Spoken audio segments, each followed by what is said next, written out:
আজ বানাবো পাঁচমিশালি সবজি দিয়ে পুঁটি মাছের ঝোল।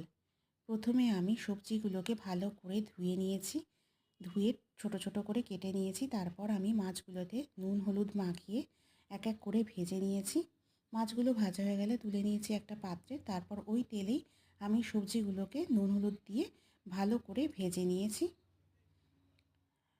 প্রথমে ফুলকপি আলুগুলোকে ভেজে নিয়ে বাদ বাকি সবজিগুলোকে একটু পরে একসাথে করে নিয়ে সব কটাকে ভেজে আলাদা একটা পাত্রে তুলে নিয়েছি।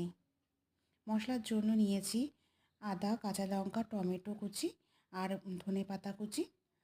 তারপর কড়াইতে তেল গরম করে কালো জিরে দিয়ে মশলাগুলো এক এক করে নিয়ে কষিয়ে নিয়ে আমি সবজিগুলো দিয়ে আবারও ভালো করে কষিয়ে নিয়েছি। নিয়ে গরম জল দিয়ে মাছগুলোকে ছেড়ে 10 মিনিটের জন্য ঢাকা চাপা দিয়ে রেখেছিলাম। তারপর 10 মিনিট পরে ভাজা মশলা আর ধনেপাতা ছড়িয়ে